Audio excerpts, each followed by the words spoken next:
racontiez le moment où vous alliez chez votre tante pour trouver une nouvelle cachette. Comment les choses se sont passées? Alors nous sommes arrivés chez ma tante Thérèse, qui est toujours de ce monde aujourd'hui. Ma tante Thérèse était arrivée à l'âge de 16 ans et avait séjourné quelques années chez mon père à Montreuil. S'est mariée avec un monsieur Jakubowicz. Ce monsieur était français, prisonnier des Allemands. Donc ma tante n'était pas inquiétée en tant que Française. Elle résidait à l'époque rue du Temple, elle avait une petite fille à charge. Nous n'avons qu'elle. Nous allons tout naturellement chez elle. Nous arrivons, évidemment, elle cherche une solution, et à l'époque, il y avait des filières connues des uns et des autres. Il y avait donc une filière qui était connue des uns des autres. C'est tout. Donc, vous êtes chez votre tante Thérèse? Nous sommes chez ma tante Thérèse, je pense que c'était en décembre. Et notre tante Thérèse a des filières, tout le monde connaissait plus ou moins certaines filières, contacte une personne qui lui dit « Déposez les petites filles au métro Vavin, surtout ne vous retournez pas, nous prenons en charge les petites filles. » Nous arrivons le matin au métro Vavin, ma tante s'en va, nous laisse là, et une dame nous prend en charge, naturellement, nous prend la main et nous partons dans le métro. Nous prenons le métro, nous prenons le train. Je ne me rappelle plus pour où, mais nous arrivons dans un couvent. Nous sommes dans un couvent, évidemment. C'est loin de Paris? Éloigné? Pas très loin de Paris, je pense qu'on a dû rouler 1 heure en train. C'est pas très loin de Paris, je ne me souviens plus. Nous sommes dans ce couvent, moi je suis très contente, j'ai un lit chaud, j'ai à manger chaud, on mange régulièrement. Mais ma sœur ne voulait absolument pas rester dans ce couvent. Il n'y avait rien à faire, je ne sais pas pourquoi. Je lui ai demandé depuis, j'ai dit « Mais pourquoi est-ce que tu ne voulais pas rester dans ce couvent ?» Elle me dit « Je ne sais pas, je ne voulais pas rester là. » Je lui ai dit « Mais où tu veux qu'on aille? On n'a personne, on était chez ma tante, elle ne nous a pas gardés parce qu'elle ne pouvait pas nous garder. Où veux-tu aller ?» Elle me dit « Mais t'inquiète pas, on va se débrouiller, on ne va pas rester ici. » Et nous préparons notre évasion. Tous les soirs, elle nous dit « Mets un peu de pain dans ta poche et quand on aura assez de nourriture, on partira. » Et une nuit, elle me réveille, elle me dit « On s'en va cette nuit ?» Je lui dis « Non, on va rester là, regarde, on est bien. » Elle me dit « Non, non, non, on part. » Je dis « Mais on va où ?» Elle me dit « T'inquiète pas, on s'en va. » Alors on s'habille vite, on prend le pain qu'on avait mis de côté. C'était un grand dortoir où dormaient toutes les filles et on s'en va sur la pointe des pieds pour ne pas faire de bruit. On arrive dans la cour du couvent et d'un seul coup, bombardement. On a peur toutes les deux, on est effrayés et on retourne vite se coucher gentiment comme tout le monde. Et nous sommes restés dans ce couvent quelques semaines, pas très longtemps. Comment avez-vous vécu ces quelques semaines avec moi, les très sœurs, bien. Moi, j'étais très bien, je me sentais très bien. Il fallait aller à l'église, dire les prières, ça ne me dérangeait pas. Les sœurs savaient-elles que vous étiez juive? Je pense que les sœurs savaient que nous étions juives, absolument. Et nous restons dans ce couvent jusque fin décembre, je crois. Et une personne vient nous chercher au couvent, une dame encore, qui nous dit, voilà, on nous donne un autre nom, je ne me souviens plus de ce nom. Tu t'appelles comme ça, et on prend le train. Si on t'arrête dans le train, si on te demande ton nom, tu dis ce nom-là. Et nous partons. Nous partons à Vic-sur-Cère, dans le Cantal. Nous arrivons en plein hiver, c'était une période très froide. Le site est merveilleux, Vic-sur-Cère est une ville très jolie. C'était en décembre, en janvier? C'était en décembre. Je pense que nous arrivons fin 42 à Vic-sur-Cère, où nous sommes restés jusqu'à la libération de Paris, qui a lieu en août 1944, et nous sommes revenus sur Paris en septembre 1944. Alors, racontez comment vous êtes parti de ce couvent en allant vers Vic-sur-Cère. Qui vous y a emmené? Comment les choses se sont-elles passées? C'est une dame qui tout naturellement est venue nous dire, comme je vous l'ai expliqué. Quelle dame? Je ne me souviens plus de son nom. Je regrette, il faudrait que je recherche ces personnes parce qu'elles nous ont beaucoup aidés pendant la guerre. Elles appartenaient à une organisation Je pense humanitaire? qu'elles appartenaient à une organisation juive. Et Vic-sur-Cère, justement, j'ai eu mon amie l'autre jour au téléphone, elle était avec moi à Vic-sur-Cère, Je pense que les enfants qui étaient amenés à Vic-sur-Serre faisaient partie de l'organisation de l'abbé Glasbert, qui était un abbé catholique, juif, converti au catholicisme, et qui s'occupait de transférer les enfants de Paris à ces maisons d'enfants, qui était une maison d'enfants pour catholiques. Et nous allions aussi à l'église. Là, on ne savait pas qu'on était juifs. Vous vous souvenez du nom de cette maison à Vic-sur-Seine? Oui, cette maison, c'était le Touring Club Hotel. Nous y sommes retournés depuis. C'est de nouveau transformé en hôtel. Mais les souvenirs sont restés très vivaces sur tous les lieux, sur cette école où il faisait terriblement froid. Vic-sur-Serre, l'Auvergne est une région de France très froide. Pour arriver à l'école, il fallait grimper une côte en plein hiver. La côte était verglacée. On dégringolait, on n'arrivait pas à monter, on glissait, où il fallait traverser un pont. Mais alors il y avait un vent extraordinaire, on était frigorifiés. Il faut aussi dire qu'on ne mangeait pas beaucoup, qu'on n'était pas très bien habillés. C'était l'hiver, mais j'ai gardé un souvenir extraordinaire de cette maison d'enfants. Vous êtes allé tout de suite à l'école, dès janvier 1943? Oui, je pense que nous sommes allés tout de suite à l'école, sans problème aucun. Ma sœur dit qu'elle n'allait pas encore à l'école, elle était toujours plus grande que les autres, donc si elle faisait la lessive, je ne sais pas, elle avait toujours, je ne sais pas si elle cherchait pas à aller à l'école, mais elle n'allait pas à l'école. Elle restait à la maison de Vic-sur-Serre, où les grandes devaient s'occuper un peu des petites, faire un peu de lessive, faire un peu de ménage. Il n'y a que les petites qui allaient à l'école. Quand la fin de la zone libre, en fin 1942, est devenue zone occupée, est-ce que vous avez eu à subir des manifestations d'antisémitisme? Est-ce que non, du côté des instituteurs, du côté des parents d'élèves? Pas. Et je veux remercier les gens de ce village. Je crois que tous savaient qu'il y avait des enfants juifs cachés et personne n'a jamais dénoncé ces enfants. C'était une région de maquisards. Les maquisards faisaient de temps en temps une incursion dans la maison d'enfants, venaient chercher un peu de nourriture que nous n'avions pas parce qu'on mangeait très très mal. Je pense qu'ils étaient toujours avec quelque chose. Et à la libération, Vic-sur-Serre a été libérée par les maquisards. Et ils sont arrivés, je pense, avec une voiture allemande. Et tout le monde avait sorti les pavillons, les drapeaux français, les drapeaux américains. Et quand on a vu cette voiture allemande retourner dans le village, il y a eu un moment de panique, de terreur. On a montré les drapeaux, les trucs. Tout le monde a commencé à courir dans tous les sens. Mais c'était des maquisards qui avaient pris une voiture allemande et qui revenaient dans le village. Quand vous étiez à Vic-sur-Serre, que vous alliez à l'école, vous parliez-on de la guerre? Vous parliez-on des prisonniers de guerre? Est-ce qu'il y avait une ambiance qui vous rappelait que la France était occupée ou c'était l'insouciance de l'enfant? Pour moi, c'était une insouciance, mais j'ai des amis que j'ai revus et qui étaient un peu plus âgés que moi. Je pense que j'avais 10-11 ans. Quand on a 13-14 ans, on est quand même un peu plus sensible à l'époque et moi, je ne savais pas ce qui m'arrivait en fait, hormis le fait que je n'avais plus de parents, mais j'avais ma sœur qui était là et qui était toujours très proche.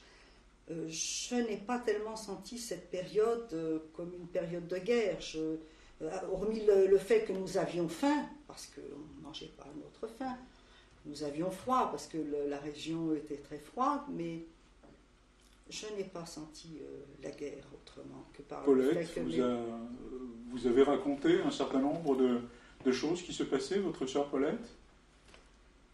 Oui, elle faisait partie des grandes, et comme je vous l'ai dit, les grandes, elles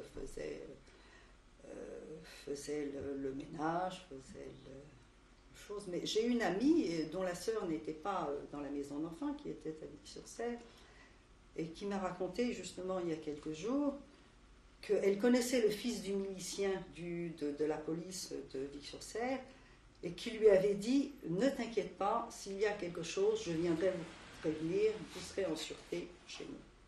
Donc il y avait une complicité des gens du village pour protéger ces enfants et ces juifs qui se trouvaient à Vic-sur-Serre. Le milicien, c'est-à-dire quelqu'un qui était proche de la police de Vichy. Qui était proche de la police de Vichy, mais souvent c'était un double. C'était des gens qui étaient doubles, qui travaillaient pour la résistance et pour Vichy. Et mon ami m'a raconté cette scène-là il n'y a pas tellement longtemps, que le fils du milicien est venu lui dire « Ne t'inquiète pas, s'il se passe quelque chose, je viendrai vous prévenir. » Alors, vous avez vécu donc avec, en milieu, on peut dire, non-juif, puisqu'à Vic-sur-Cère, c'était une maison d'enfants non-juifs essentiellement, Oui. dans laquelle il y avait des enfants juifs. Comment s'est vécu ce rapport avec les enfants non-juifs? Tout naturellement, comme une enfant de mon âge. Moi, j'avais des petites copines, je ne m'intéressais pas de savoir si elles étaient juives ou non.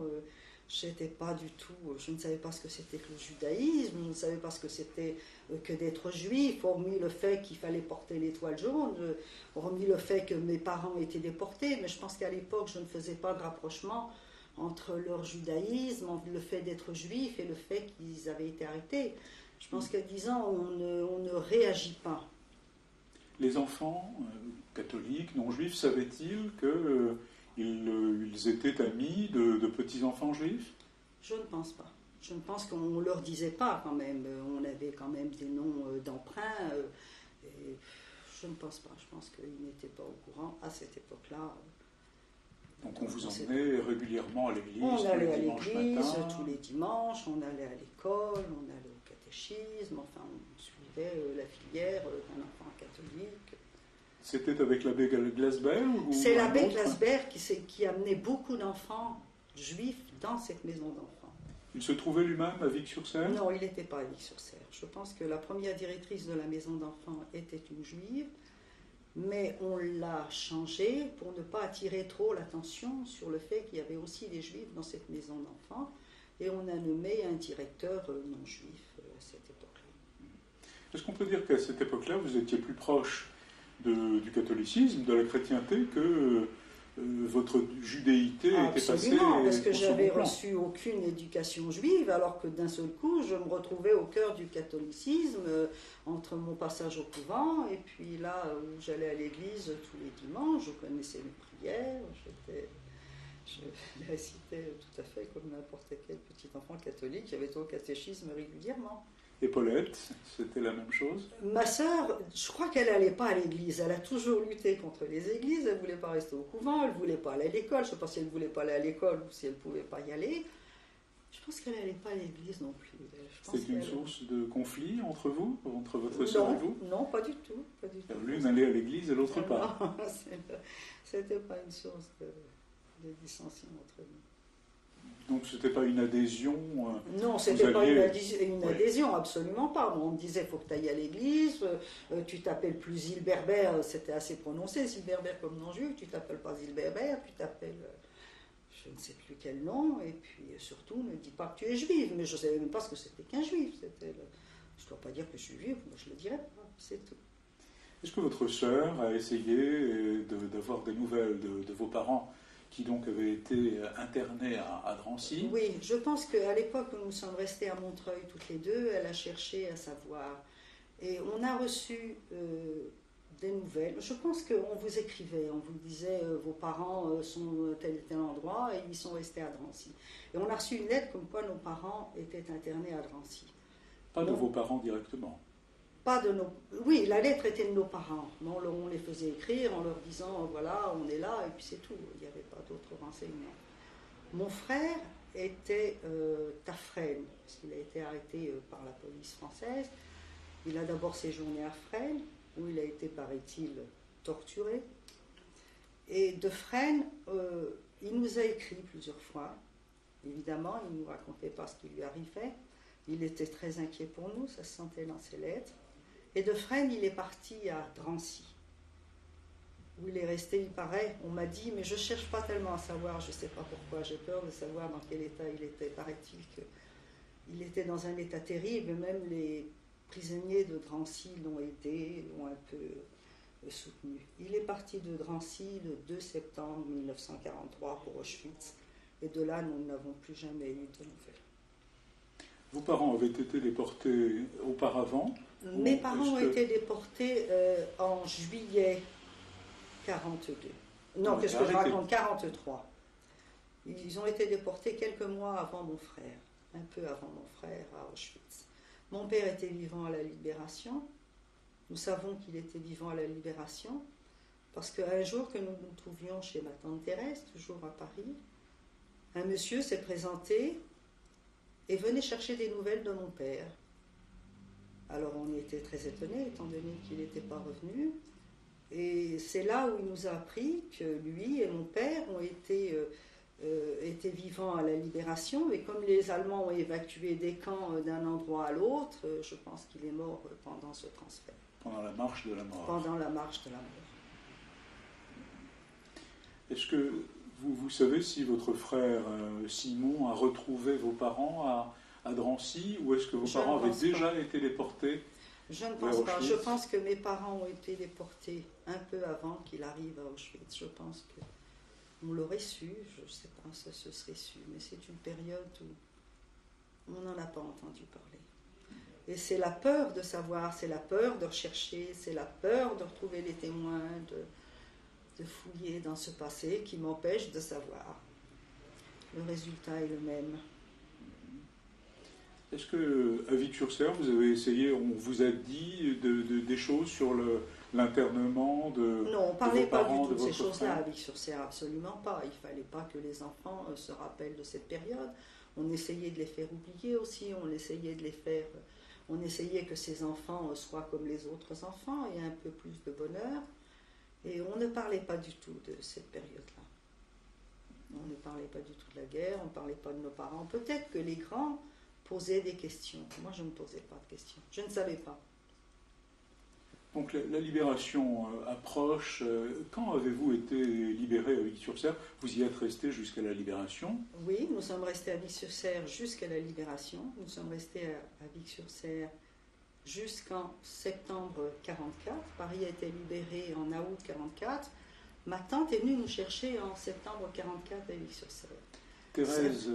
Ma tante Thérèse est venue nous chercher. Elle était restée tout le temps? Elle est restée tout le temps à Paris sans être inquiétée. Elle était française, elle n'a jamais été inquiétée. Son mari était français, prisonnier des Allemands. Quelle chance, elle n'a pas été inquiétée. Sa fille a séjourné un peu avec nous à Vic-sur-Serre et en septembre 1944, elle vient nous chercher à Vic-sur-Serre. Elle vient nous chercher. Excusez-moi, elle n'avait pas été recensée comme juive auparavant, donc. Non, pas du tout. Son mari étant français? Non, donc, elle n'a pas été recensée comme juive, elle était française, elle avait la nationalité française, donc... Le nom avait été un peu raccourci en Jakubowicz? Pas du tout. Pas du tout. Pas du tout. Je pense qu'elle s'appelait Jakubowicz toute la guerre. Je pense qu'il y a des cas où quelques personnes, avec leur nom d'origine, sont restées à Paris sans être inquiétées. On a même un ami là, dont l'oncle a été recueilli par son oncle et sa tante, résidait à Aulnay, avec un nom Weintraub. Il a porté ce nom pendant toute la guerre et ils n'ont pas du tout été inquiétés. Quelques-uns, heureusement, n'ont pas eu de problème. Donc nous sommes en septembre 1944. Ma tante vient nous chercher à Vic-sur-Serre avec sa petite fille. Je ne savais pas quel était mon avenir, je ne savais pas ce qu'il allait se passer. J'avais cette tante-là, je croyais trouver une mère, je croyais trouver quelqu'un. Tout le monde avait des problèmes à cette époque-là. On arrive sur le quai de la gare. Il y avait une balance sur le quai de la gare, vous savez, une grande balance comme ça. Et elle met sa fille sur la balance. Elle la pèse, elle commence à se lamenter. Oh là là, ma petite fille, elle avait écrit, elle est maigre. Et moi, je suis là derrière. Je suis très maigre aussi, comme tous les enfants à cette époque-là. Et j'attends un geste de sa part. J'attends qu'elle me mette sur cette balance, qu'elle me pèse aussi. Un signe d'affection, pas grand-chose. Et je suis là, j'attends, et puis je finis par dire « Et moi, tu ne me pèses pas ?» Ah, mais du non, toi, t'en as pas besoin. Ça a été terminé. De ce jour, j'ai su que j'avais plus de parents, que je ne pouvais plus compter sur personne. Et arrivée à Paris, ma tante qui voulait me reprendre chez elle, comme elle avait pris ma sœur et ma cousine, je n'ai jamais voulu quitter la maison d'enfants dans laquelle nous avions été dirigés tout de suite. Et je crois que l'origine est là. J'avais plus de parents, j'ai senti ça tout de suite, c'était fini. Elle n'avait pas voulu me témoigner ce petit signe d'affection. Je ne la juge pas, parce que tout le monde avait des problèmes à l'époque. On ne sait pas comment on peut réagir dans de telles situations. Personne ne peut juger personne. Mais je sais que je suis seule. J'ai ma sœur, et c'est tout. Et je n'ai jamais voulu aller dans ma famille. J'ai toujours voulu rester en maison d'enfant. Et ce qui s'est passé, je suis restée en maison d'enfant. Quelle était cette maison d'enfant? Alors nous arrivons d'abord à Boulogne, qui est l'ancienne, qui est aujourd'hui la maison Maïmonide, rue des Abondances, je crois. Nous restons c'est l'école Maïmonide, rue des Abondances, où nous restons quelques mois. Et puis nous sommes dirigés sur Malmaison. Rueil-Malmaison. Non, alors il y avait 2 maisons d'enfants à Malmaison. Il y avait une maison d'enfants à Rueil-Malmaison, qui était la maison des petits, et je faisais partie un peu des plus grands. À Malmaison, c'était une magnifique propriété dans le parc du château de la Malmaison. Nous avions énormément de veines, parce que c'était une belle propriété d'abord. Et puis nous n'étions pas très nombreux. Nous étions une dizaine de filles, vraiment pas beaucoup. La directrice nous appelait les catchkes. Vous savez ce que c'est les catchkes? Les petites oies. Donc nous sommes une dizaine de filles, une vingtaine de garçons. Et la directrice, qui est le docteur Wexler, s'occupe très bien de ses enfants. Tous les enfants, évidemment, sont traumatisés par la guerre. Et elle fait fonction de mère de famille. D'ailleurs, jusqu'aujourd'hui, elle nous appelle ses enfants. Et nous sommes restés très liés avec elle. Nous sommes restés très liés entre nous parce qu'elle a su créer un climat familial. Donc, nous restons dans cette maison d'enfants. Quel âge avez-vous à ce moment-là? De 45, je suis née en 32, j'avais 15 ans. Quel âge j'avais? J'avais 15 ans. Donc je reste à cette maison d'enfants, nous allons à l'école. Alors là, on apprend un peu de judaïsme, on allume les bougies le samedi, on a des chansons juives, on va à l'école normalement, évidemment. Et puis, mais cette chaleur humaine, cette chaleur de cette femme qui a su créer un climat familial, c'est extraordinaire. Comment est-ce que vous vivez vous réapprenez en quelque sorte le judaïsme? C'est une renaissance pour moi, ou c'est une naissance. D'abord, j'apprends un peu le judaïsme, je ne savais pas du tout ce que c'était. Je sais que mes parents ont été déportés et ne sont pas revenus. À l'époque, on allait toujours à la gare ou dans ce fameux hôtel voir si les déportés revenaient. Vous alliez à l'hôtel du Tessia avec votre Nous allions avec ma sœur à l'hôtel du Tessia. Nos parents ne sont jamais revenus, ni nos frères. Et j'apprends ce que c'est qu'être juif. J'apprends, je me dis mes parents ont été déportés parce qu'ils sont juifs. Et c'est une naissance, c'est une renaissance dans le judaïsme, dans cette maison d'enfants. Comment avez-vous vécu cette renaissance? Qu'est-ce que vous y avez appris? Qu'est-ce que vous y avez découvert? J'ai un peu découvert le judaïsme, ce que c'est qu'être juif. Un peu de tradition, parce que nous faisions un peu de tradition, pas de prière, mais nous avions les fêtes juives que nous célébrions, que je ne connaissais pas du tout. Et puis, il y a ces shlichim, ces envoyés d'Israël, qui viennent dans la maison d'enfants. Cette maison d'enfants, qui est comme la plupart des enfants, des maisons d'enfants subventionnées par les Américains. Il faut trouver une solution pour ces enfants qui sont là, parce que c'est impossible. Ces enfants, pour la plupart, sont orphelins. Leur payer des études, les enfants qui ne peuvent pas aller dans les familles, que vont-ils devenir? Et il y a souvent ces shlichim, donc ces envoyés d'Israël, qui viennent nous voir, qui nous parlent d'Israël, du pays. De Palestine encore. De la Palestine, pardon, qui nous parlent de la Palestine, qui nous apprennent des chansons merveilleuses. Et le temps passe ainsi, jusqu'à ce qu'un jour, la direction des maisons d'enfants dit ces enfants qui ne peuvent pas rester dans leur famille, la solution c'est de les envoyer en Israël. Le docteur Wexler est tout à fait contre. Elle dit mais mon Dieu, ces enfants sont français, pourquoi iraient-ils là-bas dans ce pays qui n'est pas encore un pays avec tous ces problèmes? Et c'est elle qui a des problèmes à l'époque, on l'oblige de démissionner de ma maison, elle s'en va le cœur gros, elle est obligée de laisser la maison d'enfants. Et c'est à cette époque-là où nous fréquentons la Shomer Hatzaïr. Paulette et vous fréquentez la Shomer Hatzaïr? Ma sœur n'était pas dans la même maison que moi, ma sœur s'est mariée très jeune. Ma sœur voulait aussi que je vienne habiter chez elle. À quel âge s'est-elle mariée? Ma sœur s'est mariée à 17 ans. Elle s'est mariée très jeune, elle voulait que je vienne habiter avec elle. Mais c'est fini, nous n'étions plus toutes les deux. Elle avait un monsieur, un homme qui est absolument charmant, mais c'était fini, notre complicité était terminée. Je ne voulais pas aller chez elle. Moi, je n'ai pas l'âge de partir en Israël. Alors, le jour, avant de partir en Israël, on me cache, et ma sœur remue ciel et terre pour pouvoir me retrouver, parce qu'elle avait appris que les enfants de la maison certains partaient en Israël. Elle savait que j'étais du lot, elle remue ciel et terre pour me retrouver, et j'étais cachée, et je pars quand même en Israël. Je pars en Israël. Votre sœur a réussi à vous voir avant votre départ? Non, pas du tout. Non, on me fait partir clandestinement, comme tous les départs à cette époque. Je n'ai pas l'âge, je suis mineure. On me change mon identité, encore une fois, on me marie, en blanc. Vous vous souvenez de quel nom vous aviez? Pas du tout, je sais que j'étais mariée avec un Polonais, et qui, une fois arrivé en Israël, ne voulait plus me lâcher. Il a dit, mais on est mariés tous les deux. Je dis, mais non, je ne suis pas mariée avec toi. J'avais 16 ans, vous pensez, il s'est dit, mon Dieu, quelle belle aubaine, il voulait absolument me garder. Mais j'ai dit, non, je ne suis pas mariée avec toi, c'est un mariage blanc. Et nous partons en Israël. Nous allons diriger directement sur un kibbutz. Lequel? Nous arrivons dans un kibbutz dans la vallée du Jourdain, le kibbutz Betzera, qui était un kibbutz d'Allemands, de Polonais et d'Allemands qui étaient arrivés en Israël il y a des années. Et nous arrivons à un groupe de Français très jeunes, qui n'ont jamais travaillé, qui sortent de la guerre. Nous avions entre 16 et 18 ans, vous pensez, vous ne savez pas travailler. Dans la vallée du Jourdain, il fait très chaud, je ne sais pas si vous connaissez. On travaillait dans les bananes, là, sous les bananiers, c'était l'horreur, et on ne savait pas travailler.